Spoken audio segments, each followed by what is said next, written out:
तेरी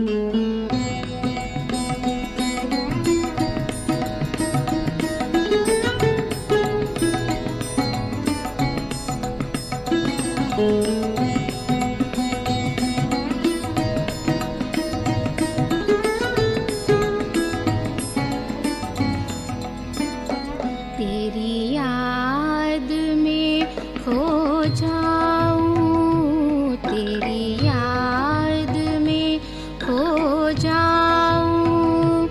ओ मेरे शिव बाबा, श्रीमत पर तेरी चलते रहे मेरे मीठे मीठे बाबा, मीठे मीठे बाबा। तेरी याद में खो जाऊं, तेरी याद में खो जाऊं।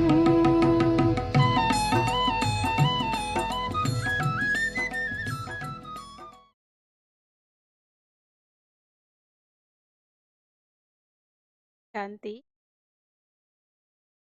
आज 1/11/2020 अव्यक्त बाप दादा की डिवाइस डेट है 11/4/86 की। बाबा ने आज की मुरली में विशेष अटेंशन दिलाए कि श्रेष्ठ तकदीर की तस्वीर बनाने की युक्ति।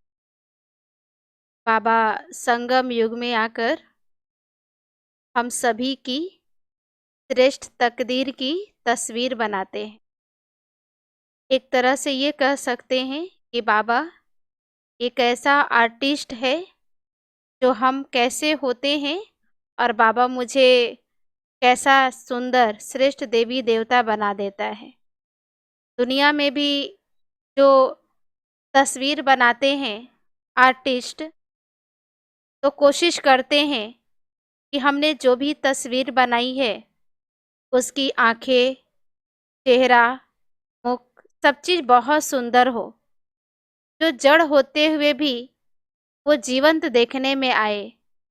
तो शिव बाबा भी संगम युग में आकर जो हम सभी आत्माएं एक जड़ के समान बन जाती हैं, हमारी चेहरे से वो रौनक चली जाती है। ऐसे समय पर बाबा आकर के हम सभी की श्रेष्ठ तकदीर की तस्वीर बनाते हैं। तस्वीर के साथ साथ बाबा हमारी तकदीर भी बनाते हैं, और जब हमारी तकदीर श्रेष्ठ बन जाती है तो हमारा जीवन ऑटोमेटिक ही श्रेष्ठ बन जाता है, सुंदर बन जाता है। तस्वीर जब बनाते हैं तो उसमें देखते हैं कि ये इसका रूप रंग कैसा है, इसकी कारीगरी कैसी है, और उसके आधार पर बाजार में उसका मूल्य होता है। कोई तस्वीर एक ही देवी देवता की होती है लेकिन मूल्य सबका अलग अलग होता है। उसी तरह से जब हमारा भी सुंदर श्रेष्ठ तकदीर बनेगा तो हमारा भी जीवन, हमारा भी वैल्यू बहुत सुंदर मूल्यवान बन जाता है। तो हम कैसा अपना श्रेष्ठ तस्वीर बनवाना चाहते हैं, कैसा श्रेष्ठ तकदीर चाहते हैं, तो इसके लिए मुझे अपने आप को शिव बाबा को समर्पण कर देना होगा। जैसे एक मूर्तिकार मिट्टी गीली होती है तो जैसे चाहता है वैसे उसका आकार दे देता है। उसी तरह से हम भी शिव बाबा पर अपने आप को समर्पित कर देते हैं, अर्पण कर देते हैं, तो बाबा भी हमारे जीवन को, हमारी तकदीर को श्रेष्ठ श्रेष्ठ बना देता है। हमारी सुंदर तस्वीर बहुत श्रेष्ठ बना देते हैं। तो हम संगम युग पर परमात्मा स्वयं जो कलाकार है, स्वयं भगवान कलाकार बनकर हमारी श्रेष्ठ तस्वीर बना रहे हैं। तो बाबा ने आज की मुरली में कहा कि जैसे हम दूसरे की तकदीर को देखकर, तस्वीर को देखकर कितना खुश होते हैं, महिमा करते हैं, गायन करते हैं। अब बाबा कहते हैं मुझे सिर्फ दूसरे को देखकर खुश नहीं होना है, उसकी तकदीर की महिमा करने के साथ साथ स्वयं भगवान अभी हमारी जो तकदीर और तस्वीर बना रहे हैं उस पर मुझे ध्यान देना है। तो सचमुच में हमारा खुद का जीवन, खुद का तकदीर और तस्वीर दोनों ही बहुत सुंदर बन सकती है। तो अभी हम आज की उसी के आधार पर मुरली है कि हम कैसे अपनी श्रेष्ठ तकदीर की तस्वीर सुंदर कैसे बना सकते हैं, उसकी युक्ति बाबा अभी बता रहे हैं। तो आज की हम अव्यक्त मुरली सुनते हैं। इस मुरली का सार है श्रेष्ठ तकदीर की तस्वीर बनाने की युक्ति। आज तकदीरवान बनाने वाले बाप दादा सभी बच्चों की श्रेष्ठ तकदीर की तस्वीर देख रहे हैं। तकदीरवान सभी बने हैं, लेकिन हर एक के तकदीर के तस्वीर की झलक अपनी अपनी है। बाबा के हम बच्चे बने, बाबा की पहचान मिली, बाबा के घर में आए, तो अपने आप में हम श्रेष्ठ तकदीरवान तो है ही, लेकिन बाबा कहते हैं कि और भी सुंदर बनाने के लिए मुझे खुद का पुरुषार्थ चाहिए, खुद का समय चाहिए, तभी हम श्रेष्ठ तकदीर अपनी बना सकते हैं। बाबा कहते हैं जैसे कोई भी तस्वीर बनाने वाले तस्वीर बनाते हैं, तो कोई तस्वीर हजारों रुपयों के दाम की अमूल्य होती है, कोई साधारण भी होती है। यहाँ बाप दादा द्वारा मिले हुए भाग्य को, तकदीर को तस्वीर में लाना अर्थात प्रैक्टिकल जीवन में लाना, इसमें अंतर हो जाता है। तकदीर बनाने वाले ने एक ही समय और एक नहीं सभी को तकदीर बांटी, लेकिन तकदीर को तस्वीर में लाने वाली हर आत्मा भिन्न भिन्न होने के कारण जो तस्वीर बनाई है उसमें नंबरवार दिखाई दे रहे हैं। कोई भी तस्वीर की विशेषता क्या होती है? नयन और मुस्कुराहट होती है। इन दो विशेषताओं से ही तस्वीर का मूल्य होता है। इसलिए जब हम लोग फोटो भी खिंचाते हैं तो क्या ध्यान रखते हैं कि चेहरे की मुस्कुराहट और हमारी आंखें बहुत सुंदर होना चाहिए। जब वो दोनों ठीक होगा तो सब चीज बहुत अच्छा होगा। तो यहाँ भी तकदीर के तस्वीर की यही दो विशेषताएं हैं। नयन अर्थात रूहानी, विश्व कल्याणी, रहम दिल, पर उपकारी दृष्टि। अगर दृष्टि में यह विशेषताएं हैं तो भाग्य की तस्वीर श्रेष्ठ है। मूल बात है दृष्टि और मुस्कुराहट, चेहरे की चमक, यह है सदा संतुष्ट रहने की संतुष्टता और प्रसन्नता की झलक। इसी विशेषताओं से सदा चेहरे पर रूहानी चमक आती है, रूहानी मुस्कान अनुभव होती है। यह दो विशेषताएं ही तस्वीर का मूल्य बढ़ा देती है। बाबा कहते हैं हमारी दृष्टि आत्मिक दृष्टि हो और मुस्कुराहट रूहानियत वाला हो। तो आज यही देख रहे थे कि तकदीर की तस्वीर तो सभी ने बनाई है। तस्वीर बनाने की कलम बाबा ने सबको दी है। वह कलम है श्रेष्ठ स्मृति। श्रेष्ठ कर्मों का ज्ञान, श्रेष्ठ कर्म और श्रेष्ठ संकल्प अर्थात स्मृति। इस ज्ञान की कलम द्वारा हर आत्मा अपने तकदीर की तस्वीर बना रही है और बना भी ली है। तस्वीर तो बन गई है, नैन चैन भी बन गए हैं। अब लास्ट टचिंग है संपूर्णता की। जैसे फिनिशिंग होता है ना, सारे तस्वीर बनने के बाद, मूर्ति बनने के बाद लास्ट एक बार फिनिशिंग करते हैं। वैसे ही बाबा कहते लास्ट टचिंग है संपूर्णता की, बाप समान बनने की। डबल विदेशी चित्र बनाना ज्यादा पसंद करते हैं ना, तो आज बाप दादा भी आज सभी की तस्वीर देख रहे हैं। हर एक अपनी तस्वीर देख सकते हैं ना कि कहाँ तक तस्वीर मूल्यवान बनी है। अब बाबा कहते चेक करो कि हमारी तस्वीर कहाँ तक मूल्यवान बनी है। सदा अपनी इस रूहानी तस्वीर को देख इसमें संपूर्णता लाते रहो। विश्व की आत्माओं से श्रेष्ठ भाग्यवान फोटो में कोई और कोई में भी कोई मूल्यवान व श्रेष्ठ तो हो ही, लेकिन एक है श्रेष्ठ और दूसरे हैं श्रेष्ठ ते श्रेष्ठ। तो श्रेष्ठ बने हैं व श्रेष्ठ ते श्रेष्ठ बने हैं, यह चेक करना है। बाबा दो ऑप्शन दे रहे हैं, एक है श्रेष्ठ बनना और एक है श्रेष्ठ ते श्रेष्ठ बनना। तो हम क्या बने हैं? बाबा कहते अपने आप को चेक करना है। अच्छा, अब डबल विदेशी रेस करेंगे ना, आगे नंबर लेना है व आगे वाले को देखकर खुश होना है। देख देख खुश होना भी आवश्यक है, लेकिन स्वयं पीछे होकर नहीं देखो। साथ साथ होते दूसरे को भी देख हर्षित होकर चलो। स्वयं भी आगे बढ़ो और पीछे वाले को भी आगे बढ़ाओ। बाबा ने संगम पर ये चांस दिया है कि हमें स्वयं भी आगे बढ़ना है तो दूसरों को भी आगे बढ़ाना है। इसी को ही कहते हैं परोपकारी। यह परोपकारी बनना इसकी विशेषता है। स्वार्थ भाव से सदा मुक्त रहना। हर परिस्थिति में, हर कार्य में, हर सहयोगी संगठन में जितना निस्वार्थपन होगा उतना ही परोपकारी होगा। स्वयं सदा भरपूर अनुभव करेगा, सदा प्राप्ति स्वरूप की स्थिति में होगा, तब परोपकारी की लास्ट स्टेज अनुभव कर और दूसरों को करा सकेंगे। जैसे ब्रह्मा बाप को देखा, लास्ट समय की स्थिति में उपराम और परोपकार, यह विशेषता सदा देखी। स्व के प्रति कुछ भी स्वीकार नहीं किया, न महिमा स्वीकार की, न वस्तु स्वीकार की, न रहने का स्थान स्वीकार किया।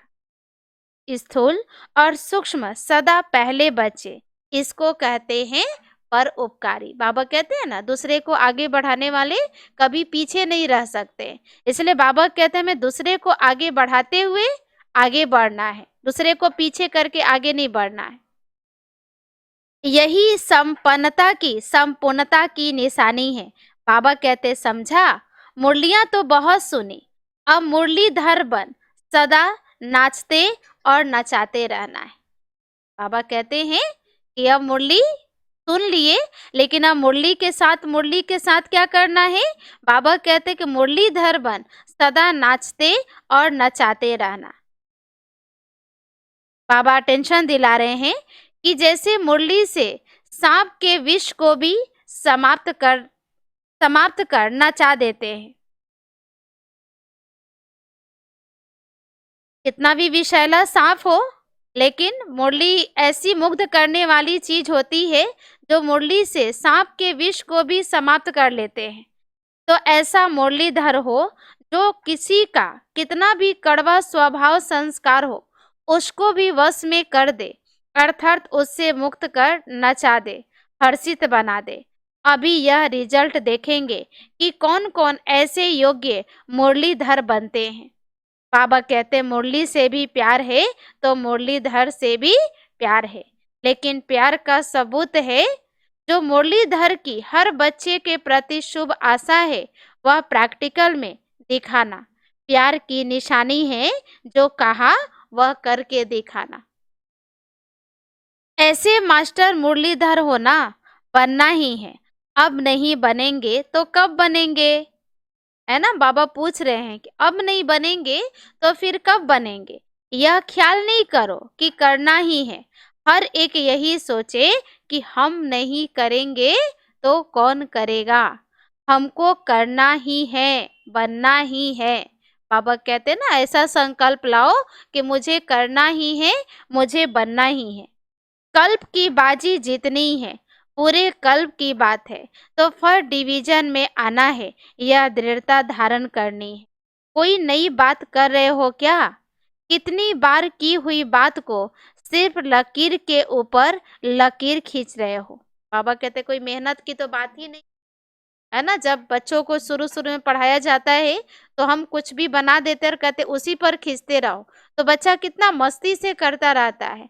वैसे ही मुझे भी बाबा ने जो कहा है, जैसे कहा है, मम्मा-पापा ने जैसे किया है, वैसे मुझे भी करते जाना है। तो बाबा कहते कोई मुश्किल की बात ही नहीं है।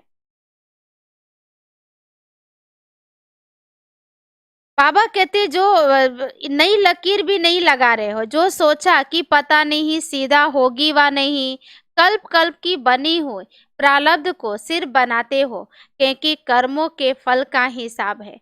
बाकी नई बात क्या है? यह तो बहुत बाबा कहते कि यह तो बहुत पुरानी बात है। कोई नई बात करते तो आश्चर्य लगता, कैसे करे, क्या करे। ये तो सब बाबा कहते हैं कि हमने हल कल्प में किया है, हुई ही पड़ी है। यह अटल निश्चय, इसको दृढ़ता कहते हैं, इसको तपस्वी मूर्त कहते हैं।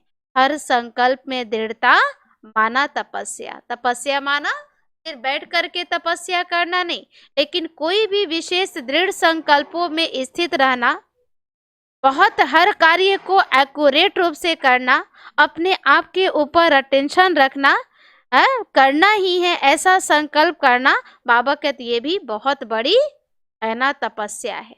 जैसे महात्मा गांधी जी ने कहा कि हम अपने जीवन में सत्यता को अपनाए, ये बहुत बड़ी तपस्या है। वैसे हम भी जीवन में कोई भी चीजों को अपना लेते हैं, अच्छी बातों को, बाबा कहते ये सबसे बड़ी तपस्या है। बाप दादा हाईएस्ट होस्ट भी है और गोल्डन गेस्ट भी है। होस्ट बनकर भी मिलते हैं तो गेस्ट बनकर भी आते हैं, लेकिन गोल्डन गेस्ट है, चमकीला है ना। गेस्ट तो बहुत देखे, लेकिन गोल्डन गेस्ट नहीं देखा। जैसे चीफ गेस्ट को बुलाते हो ना, तो वह थैंक्स देते हैं।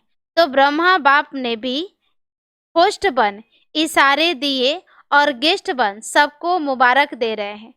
जिन्होंने पूरी सीजन में सेवा की, उन सबको गोल्डन गेस्ट के रूप में बधाई दे रहे हैं। सबसे पहली मुबारक किसको? बाबा कहते हैं ना, कोई भी कार्य जब बहुत सुंदर तरीके से है ना करते हैं तो उनको बधाइयां देते हैं। तो बाबा कहते हैं सबसे पहली मुबारक किसको? निमित्त दादियों को। बाप दादा निर्विघ्न सेवा के समाप्ति की मुबारक दे रहे हैं। मधुबन निवासियों को भी निर्विघ्न हर्षित बन मेहमान निवाजी करने की विशेष मुबारक दे रहे हैं। भगवान भी मेहमान बनकर आया तो बच्चे भी। जिसके घर में भगवान मेहमान बनकर आवे तो वह कितने भाग्यशाली है। रथ को भी मुबारक है, क्योंकि यह पाठ बचाना भी कोई कम बात नहीं। सोच सकते हैं ना, इतने देर तक भगवान को अपने में समाना, है ना, ये भी बाबा कहते कोई कम बात नहीं है। इतनी शक्तियों को इतना समय प्रवेश होने पर धारण करना, यह भी विशेष पाठ है। लेकिन यह समाने की शक्ति का फल आप सबको मिल रहा है। तो समाने की शक्ति की विशेषता से बाप दादा की शक्तियों को समाना, यह भी विशेष पाठ कहो व गुण कहो। तो सभी सेवाधारियों में यह भी सेवा का पाठ बचाने वाली निर्विघ्न रही, इसके लिए मुबारक हो। और बाप दादा थैंक्स और पद्मा पदम थैंक्स। डबल विदेशियों को भी डबल थैंक्स, क्योंकि डबल विदेशियों ने मधुबन की शोभा कितनी अच्छी कर दी है। ब्राह्मण परिवार के श्रृंगार डबल विदेशी हैं। ब्राह्मण परिवार में देश वालों के साथ विदेश भी है, तो पुरुषार्थ की मुबारक और ब्राह्मण परिवार का श्रृंगार बनने की भी मुबारक। बाबा के बच्चे सब जगह से आते हैं तो गुलदस्ता कितना सुंदर लगता है, तो बाबा सभी को विशेष रूप से मुबारक दे रहे हैं। मधुबन परिवार की विशेष सौगात हो, इसलिए डबल विदेशियों को डबल मुबारक दे रहे हैं। चाहे कहाँ भी है, सामने तो थोड़े हैं, लेकिन चारों ओर के भारतवासी बच्चों को और डबल विदेशी बच्चों को बड़ी दिल से मुबारक दे रहे हैं। हर एक ने बहुत अच्छा पाठ बजाया। अब सिर्फ एक बात रही है, समान और संपूर्णता की। दादियाँ भी अच्छी मेहनत करती है। बाप दादा दोनों का पाठ साकार में बजा रही हैं, इसलिए बाप दादा दिल से स्नेह के साथ साथ मुबारक दे रहे हैं। सबने बहुत अच्छा पार्ट बजाया। ऑलराउंडर, सब सेवाधारी, चाहे छोटी सी साधारण सेवा है लेकिन वह भी महान है। बहुत दिल से करते हैं तो बाबा के तो वो भी बहुत महानता वाली सेवा है। हर एक ने अपना भी जमा किया और पुण्य भी किया। सभी देश विदेश के बच्चों के पहुंचने की भी विशेषता मुबारक योग्य है। सब महारथियों ने मिलकर सेवा का श्रेष्ठ संकल्प प्रैक्टिकल में लाया और लाते ही रहेंगे। सेवा में जो निमित्त है उन्हों को भी तकलीफ नहीं देनी चाहिए। अपने अलबेलेपन से किसको मेहनत नहीं करानी चाहिए। अपनी वस्तुओं को संभालना यह भी नॉलेज है। बाबा सभी बच्चों को ऑलराउंडर बना रहे हैं कि सब अपने अपने हिसाब से सेवा करे, है ना। बहुत ज़्यादा अर्जेंट हो सेवा लेना तो अलग बात है, नहीं तो बाबा कहते किसी को तकलीफ नहीं देना चाहिए। अपने अलबेलेपन से किसको मेहनत नहीं करानी चाहिए। अपनी वस्तुओं को संभालना यह भी नॉलेज है। याद है ना ब्रह्मा बाबा क्या कहते थे? बाबा छोटी छोटी बातों से लेकर के बच्चों को, है ना, अटेंशन खिंचवाते थे। तो बाबा क्या कहते थे? रुमाल खोया तो कभी खुद को भी खो देगा। बाबा कहते जब छोटी छोटी चीज नहीं संभाल सकते हैं तो बड़ी चीज कैसे संभालेंगे। इसलिए हंसी हंसी में बाबा कहते थे कि जो बच्चे रुमाल खोए वो कभी खुद को भी खो सकते हैं। तो हर कर्म में श्रेष्ठ और सफल रहना, इसको कहते हैं नॉलेजफुल। शरीर की भी नॉलेज तो आत्मा की भी नॉलेज। शरीर को कैसे चलाना है इसकी भी नॉलेज हो, आत्मा को कैसे चलाना है इसकी भी नॉलेज है। दोनों नॉलेज हर कर्म में चाहिए। शरीर के बीमारी की भी नॉलेज चाहिए। हमारे शरीर को क्या सूट करता है, क्या नहीं करता है, कब खाना है, कब उपवास करना है, कितना खाना है, कैसे खाना है, ये सारे चीज़ों की समझ चाहिए। मेरा शरीर किस विधि से ठीक चल सकता है, ऐसे नहीं। आत्मा तो शक्तिशाली है, शरीर कैसा भी है। शरीर ठीक नहीं होगा तो योग भी नहीं लगेगा। तो ड्राइवर और गाड़ी दोनों ठीक होना चाहिए। ड्राइवर कितना भी एक्सपर्ट हो लेकिन गाड़ी ठीक नहीं होगा तो कुछ नहीं कर सकता है ड्राइवर भी। उसी तरह से गाड़ी बहुत अच्छा हो लेकिन ड्राइवर ठीक नहीं हो तो भी गाड़ी अकेले कुछ नहीं कर सकता। वैसे बाबा कहते आत्मा और शरीर दोनों स्ट्रांग होना चाहिए बाबा से शक्ति लेने के लिए, नहीं तो फिर शरीर अपनी तरफ खींचता है। इसलिए नॉलेजफुल में यह सब नॉलेज आ जाता है। अच्छा, कुछ कुमारियों का समर्पण समारोह बाप दादा के सामने होगा। बाबा कहते हैं कि बाप दादा सभी विशेष आत्माओं को बहुत सुंदर सजा सजाया देख रहे हैं। दिव्य गुणों का श्रृंगार कितना बढ़िया है, सभी को शोभनिक बना रहा है। लाइट का ताज कितना सुंदर चमक रहा है। बाप दादा अविनाशी श्रृंगारी हुई सूरतों को देख रहे हैं। बाप दादा को बच्चों का यह उमंग उत्साह का संकल्प देख खुशी होती है। जब हम कोई बातों की बहुत सुंदर तरीके से उमंग उत्साह में बोलते हैं, करते हैं, तो बाबा उमंग उत्साह को देखते हैं तो बहुत खुश होते हैं। बाप दादा ने सभी को सदा के लिए पसंद कर लिया। आपने भी पक्का पसंद कर लिया है ना। दृढ़ संकल्प का हथियाला बन गया। बाप दादा के पास हरेक के दिल के स्नेह का संकल्प सबसे जल्दी पहुंचता है। अभी संकल्प में भी यह श्रेष्ठ बंधन ढीला नहीं होगा। इतना पक्का बांधा है ना, कितने जन्मों का वायदा किया है। दुनिया में किसी व्यक्ति के साथ बंधन बनता है तो कहते हैं 7 जन्म, लेकिन बाबा कहते यहाँ तो हमारा जन्म जन्म का बाबा के साथ बंधन बन जाते हैं। अभी संकल्प में भी यह श्रेष्ठ बंधन ढीला नहीं होगा। इतना पक्का बांधा है ना, कितने जन्मों का वायदा किया। यह ब्रह्मा बाप के साथ सदा संबंध में आने का पक्का वायदा है और गारंटी है कि सदा भिन्न भिन्न नाम रूप संबंध में एक ही जन्म तक तो साथ रहेंगे ही। तो कितनी खुशी है। हिसाब कर सकते हो, इसका हिसाब निकालने वाले कोई नहीं निकला है। अभी अभी ऐसी सदा सजे सजाए रहना, सदा ताजधारी रहना और सदा खुशी में हंसते गाते रूहानी मौज में रहना। आज सभी ने दृढ़ संकल्प किया ना कि कदम कदम पर रखने वाले बनेंगे। बस तो स्थूल पांव के ऊपर पांव रखती है, लेकिन आप सभी संकल्प रूपी कदम पर कदम रखने वाले हैं। जो बाप का संकल्प वह बच्चों का संकल्प। ऐसा संकल्प किया ना, एक कदम भी बाप के कदम के सिवाय यहाँ वहां का ना हो। हर संकल्प समर्थ करना अर्थात बाप के समान कदम के पीछे कदम रखना। अच्छा, विदेशी भाई बहनों से, जैसे विमान में उड़ते उड़ते आए, ऐसे बुद्धि रूपी विमान भी इतनी फास्ट उड़ता रहता है ना, क्योंकि वह विमान सरकमस्टांस के कारण नहीं भी मिले, लेकिन बुद्धि रूपी विमान सदा साथ है और शक्तिशाली है, तो सेकंड में जहां चाहे वहां पहुंच जाए।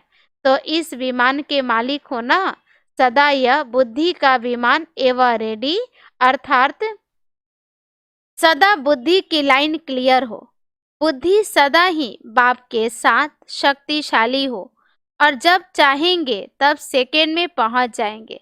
जिसका बुद्धि का विमान पहुंचता है, उसका वह भी विमान चलता है।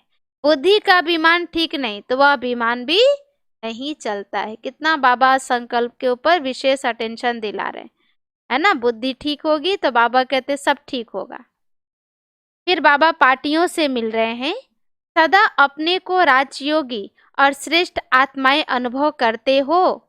राजयोगी अर्थात सर्व कर्मेंद्रियों के राजा, राजा बन कर्मेंद्रियों को चलाने वाले, न कि कर्मेंद्रियों के वश चलने वाले। आज तक हम कर्मेंद्रियों के वश चले, जैसी कर्मेंद्रियां चलाई वैसे हम चले। अब बाबा कहते मुझे क्या करना है, राजयोगी बनना है, और राजयोगी बनकर कर्मेंद्रियों को अपने हिसाब से चलाना है।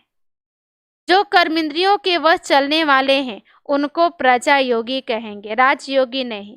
जब ज्ञान मिल गया कि यह कर्मेंद्रियां मेरे कर्मचारी हैं, मैं मालिक हूँ, तो मालिक कभी सेवाधारियों के वश नहीं हो सकता, कितना भी कोई प्रयत्न करे। लेकिन राजयोगी सदा श्रेष्ठ रहेंगी, लेकिन राजयोगी आत्माएं सदा श्रेष्ठ रहेंगी। सदा राज्य करने के संस्कार अभी राजयोगी जीवन में भरने हैं, कुछ भी हो जाए। बाबा कहते सतयुग में हमें पूरे विश्व पर राज्य करना है, तो अभी मुझे अपनी कर्मेंद्रियों का मालिक बनना पड़ेगा, कर्मेंद्रियों को अपने हिसाब से चलाना पड़ेगा। तो कुछ भी हो जाए, यह टाइटल सदा याद रखना कि मैं कौन हूँ, राजयोगी हूँ। सर्वशक्तिमान का बल है, भरोसा है, तो सफलता अधिकार के रूप में मिल जाती है। अधिकार सहज प्राप्त होता है, मुश्किल नहीं होता। सर्व शक्तियों के आधार से हर कार्य सफल हुआ ही पड़ा है। सदा फकूर रहे कि मैं दिल तख्त नशीन आत्मा हूँ। बाबा कहते हैं नशा रहे कि मैं कौन हूँ, भगवान के दिल तख्त नशीन हूँ। यह फकूर अनेक फिक्रों से पार करा देता है। मैं भगवान के दिल तख्त नशीन हूँ, तो मुझे किसी तरह का फिक्र हो ही नहीं सकती। फकूर नहीं तो फिकर ही फिकर है। तो सदा फकूर मेरा वरदानी बन, वरदान बांटते चलो। स्वयं संपन्न बन, औरों को संपन्न बनाना है। औरों को बनाना अर्थात स्वर्ग के सीट का सर्टिफिकेट देते हो, कागज का सर्टिफिकेट नहीं, अधिकार का। अच्छा, दूसरी पॉइंट है, हर कदम में पद्मों की कमाई जमा करने वाले अखुट खजानों के मालिक बन गए। ऐसे खुशी का अनुभव करते हो ना, क्योंकि आजकल दुनिया में है ही धोखेबाज। दुनिया कैसी है आप सभी अनुभव करते होंगे कि बहुत धोखे की दुनिया है। कभी प्रकृति धोखा देती है, कभी समय धोखा देता है, कभी संबंधी धोखा दे देते हैं, कभी अपना शरीर ही धोखा दे देता है ना। तो दुनिया बाबा कहते कैसी है, धोखेबाज की। धोखेबाज दुनिया से किनारा कर लिया, धोखे वाली दुनिया से लगाव तो नहीं है ना। सेवा अर्थ कनेक्शन दूसरी बात है, लेकिन मन का लगाव नहीं होना चाहिए। किसी से बाबा कहते बहुत अटैचमेंट नहीं होना चाहिए। सेवा के हिसाब से हम किसी के संबंध संपर्क में अलग चीज है, लेकिन लगाव के वश नहीं। तो सदा अपने को तुच्छ नहीं, साधारण नहीं, लेकिन श्रेष्ठ आत्मा है। सदा बाप के प्यारे हैं, इस नशे में रहो, जैसा बाप वैसा बच्चा। तो कदम कदम रखते अर्थात फॉलो करते चलो तो बाप समान बन जाएंगे। समान बनना अर्थात संपन्न बनना। ब्राह्मण जीवन का तो यही कार्य है ना, संपन्न और संपूर्ण बनना। तीसरा है सदा अपने को बाबा के रूहानी बगीचे के रूहानी गुलाब समझते हो। बाबा पूछ रहे हैं कि हम सभी भगवान के बगीचे के कौन है, रूहानी है ना, गुलाब है। सबसे खुशबू वाला पुष्प गुलाब होता है। गुलाब का जल कितनी कार्यों में लगाते हैं। बाबा कहते हैं ना गुलाब कितने सारे चीजों में काम आता है, कितने कार्यों में लगाते हैं। रंग रूप में भी गुलाब सर्वप्रिय है। तो आप सभी रूहानी गुलाब हो। आज का स्वमान याद रखेंगे कि मैं आत्मा कौन हूँ, रूहानी गुलाब हूँ। आपकी रूहानी खुशबू औरों को भी स्वतः आकर्षित करते हैं। हम जितना खुश रहेंगे ना उतना बाबा कहते औरों को भी आकर्षित करेंगे। खुशबू क्या करता है, सुख देता है। फूल क्या करता है, खुशबू देता है, उसे इत्र बनाते हैं, है ना, सबको आकर्षित करता है। वैसे बाबा कहते हैं मुझे भी रूहानी गुलाब बनना है।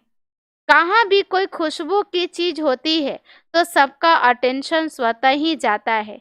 तो आप रूहानी गुलाब की खुशबू विश्व को आकर्षित करने वाली है, क्योंकि विश्व को इस समय रूहानी खुशबू की आवश्यकता है।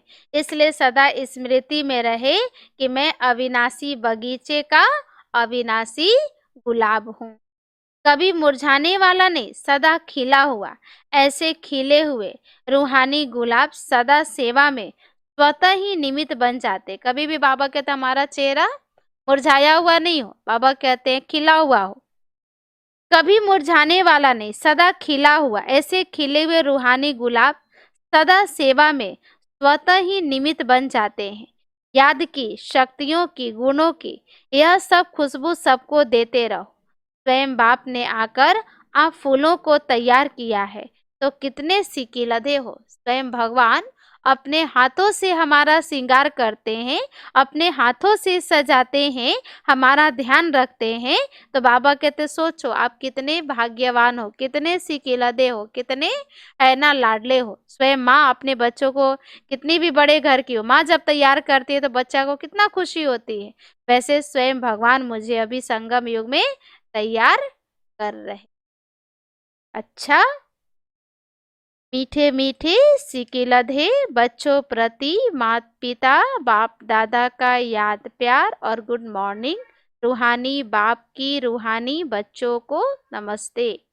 हम रूहानी बच्चों की रूहानी बाप दादा को याद प्यार, गुड मॉर्निंग और नमस्ते नमस्ते नमस्ते। अब सुनते हैं आज का वरदान। न्यारे और प्यारे बनने के राज जानकर राजी रहने वाले राजयुक्त भव। न्यारे और प्यारे बनने का राज जानकर राजी रहने वाले राजयुक्त भव। जो बच्चे प्रवृत्ति में रहते न्यारे और प्यारे बनने का राज जानते हैं वह सदा स्वयं भी स्वयं से राजी रहते हैं, प्रकृति को भी राजी रखते हैं। साथ साथ सच्ची दिल होने के कारण साहेब भी सदैव उन पर राजी रहता है। ऐसे राजी रहने वाले राजयुक्त बच्चों को अपने प्रति व अन्य किसी के प्रति किसी को काजी बनाने की जरूरत नहीं। थिएटर किसी को बनाने की जरूरत बाबा कहते नहीं है, क्योंकि वह अपना फैसला अपने आप कर लेते हैं। इसलिए उन्हें किसी को काजी, वकील या जज बनाने की जरूरत ही। स्लोगन है सेवा से जो दुआएं मिलती है वह दुआएं ही तंदुरुस्ती का आधार है। बाबा कहते हैं हम किसी भी तरह की कोई सेवा करते हैं और सेवा करके कोई दूसरा खुश हो जाता है, दूसरे को बहुत अच्छा अनुभव होता है, सब भाई बहनें भी खुश होते हैं। तो बाबा कहते हैं ये भी हमारे शरीर के लिए बहुत सुंदर, बाबा ने आज कहा कि तंदुरुस्ती का है ना आधार है। अच्छा,